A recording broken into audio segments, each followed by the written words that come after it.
ne peut pas rentrer au monastère si on n'a pas fait cette rencontre essentielle avec le Seigneur. Et compris que entrer au monastère, c'était la réponse à cet appel d'amour. Le silence, c'est un aspect essentiel de notre vie parce que c'est ce qui permet en fait à notre vie intérieure de se développer.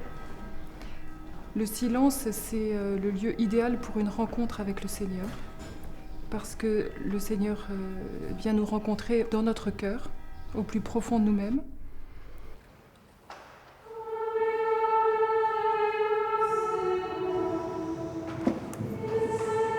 C'est aussi la possibilité pour nous de nous mettre à l'écoute de la parole de Dieu. Le Seigneur nous montre son Fils en nous disant « Voilà mon Fils bien-aimé, écoutez-le ». Le silence permet à la parole de résonner en nous et de porter du fruit en nous, au fond de nous habiter. Nous avons un travail manuel, c'est aussi le propre de notre vie monastique. Le travail manuel occupe nos mains et libère notre pensée. Justement pour que ce silence permette à la parole de Dieu et au dialogue avec le Seigneur de résonner en nous, de prendre, si possible, toute la place.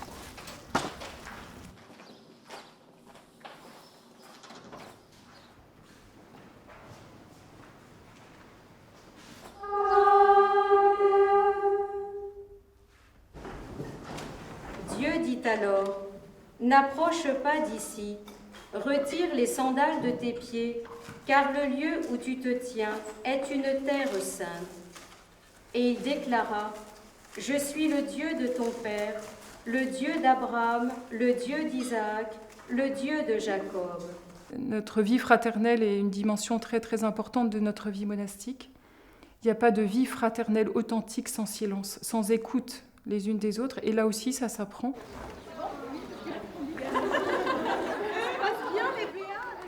Quand nous sommes en récréation, il faut se taire pour écouter notre sœur, même si on a envie de dire quelque chose, même si on voudrait peut-être l'interrompre. Moi, je connaissais quelqu'un à Fabrezan qui en faisait qui. Bien, il faut apprendre à se taire, il faut apprendre à laisser la parole pour aussi l'écouter et faire un chemin ensemble.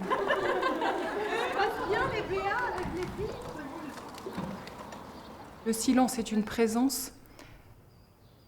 Le silence n'est jamais un vide. C'est un plein. Si on veut vivre un vrai silence, c'est un silence qui est plein de Dieu, qui est rempli d'amour, qui est rempli de vie. C'est un silence qui donne la vie. C'est pas un silence qui replie sur soi. C'est un silence qui est tourné vers le bien et vers la vie. Mais moi, je sais pas les prendre. C'est sympa. C'est comme un trésor qu'on peut transmettre. Au nom du Père et du Fils et du Saint-Esprit. Amen.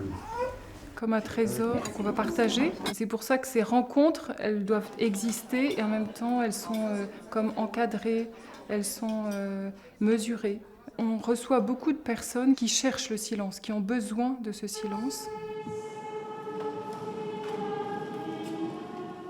J'aime bien dire aux personnes de rentrer dans l'église et puis de s'asseoir, de faire silence et de se laisser aimer par le Seigneur. Voilà. C'est le plus important.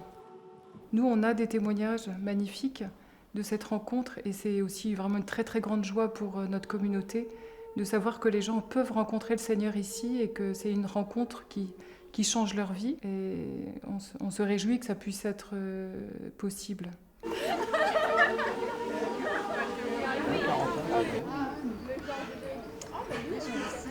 On l'a fait deux. Vous avez même fait du kart, on a gardé. On l'a fait deux.